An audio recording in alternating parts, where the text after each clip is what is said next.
Pernahkah kamu coba membandingkan wajahmu dengan wajah orang tua atau saudara-saudara kamu saat bercermin? Lebih mirip siapa nih kamunya? Dengan ayah atau ibu kamu? Mengapa bisa ya kita bisa mirip salah satu di antara kedua orang tua kita?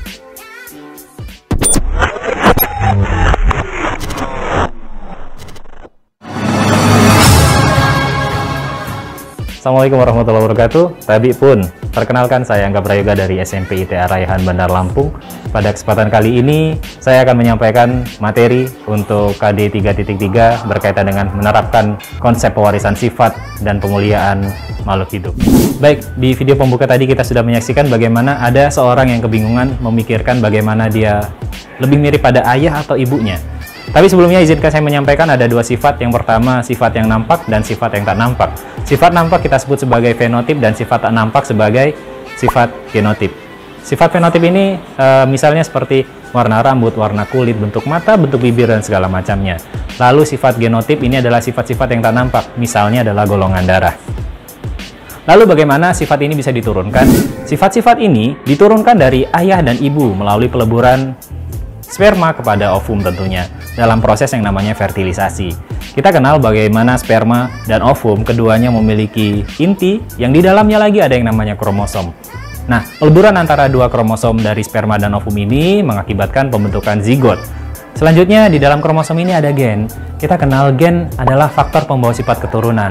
Di dalam gen ini kita kenal ada suatu tempat di mana gen berada yang disebut sebagai lokus. Nah, lokus-lokus ini menyimpan gen, sedangkan gen-gen yang bersesuaian disebut sebagai alel. Kita tahu bahwasanya ketika sifat-sifat ini bersesuaian, artinya ada sifat-sifat kontradiktif. Misalnya, satu simbol kita ambil sebagai genotip yaitu M besar, itu mewakili sifat dominan, dan M kecil mewakili sifat resesif. Seandainya ada suatu persilangan antara M besar, bunga berwarna merah, seandainya dengan M kecil, bunga berwarna putih, maka seluruh keturunan pertamanya adalah M besar, M kecil dengan sifat fenotip yaitu merah. Sifat yang dibawa oleh alel ini dikenal sebagai tiga kondisi. Yang pertama adalah homozigot, heterozigot, dan resesif. Seperti pada persilangan sebelumnya, M besar itu memiliki sifat dominan terhadap M kecil, dan M kecil akan tertutupi sifatnya oleh M besar, kecuali pada persilangan intermediate.